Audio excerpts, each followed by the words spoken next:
Chapter 22. And Jesus, talking to them again in stories, said, The kingdom of heaven is like a certain king, who made a feast when his son was married, and sent out his servants to get in the guests to the feast, and they would not come. Again he sent out other servants, with orders to say to the guests, See, I have made ready my feast, my oxen and my fat beasts have been put to death, and all things are ready, come to the feast. But they gave no attention, and went about their business, one to his farm, another to his trade, and the rest put violent hands on his servants, and did evil to them, and put them to death. But the king was angry, and he sent his armies, and those who had put his servants to death he gave to destruction, burning down their town with fire. Then he said to his servants, The feast is ready but the guests were not good enough.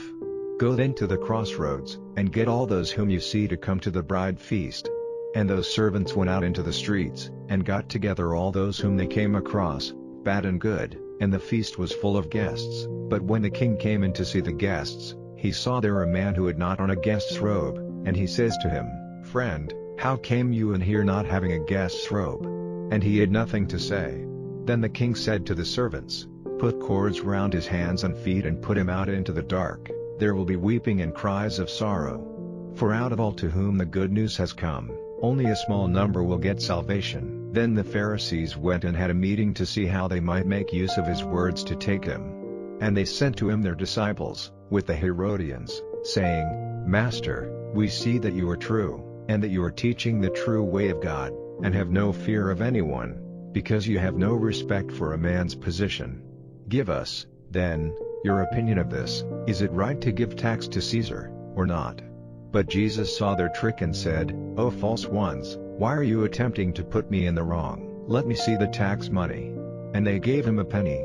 And he said to them, Whose is this image and name on it? They say to him, Caesar's. Then he said to them, Give to Caesar the things which are Caesar's, and to God the things which are God's. And hearing it, they were full of wonder, and went away from him. On the same day there came to him the Sadducees, who say that there is no coming back from the dead. And they put a question to him, saying, Master, Moses said, If a man, at the time of his death, has no children, let his brother take his wife, and get a family for his brother. Now there were among us 7 brothers, and the first was married and at his death, having no seed, gave his wife to his brother, in the same way the second and the third, up to the 7th.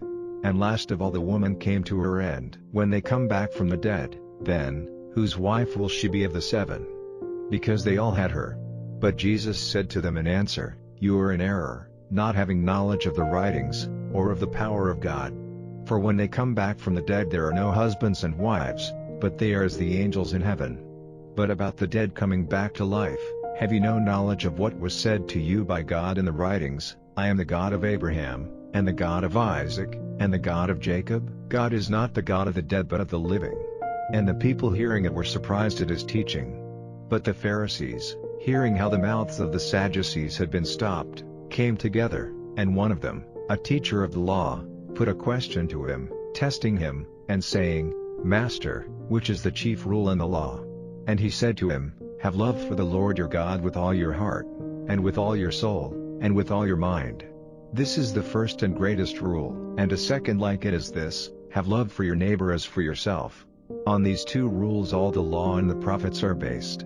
Now while the Pharisees were together, Jesus put a question to them, saying, What is your opinion of the Christ? Whose son is he?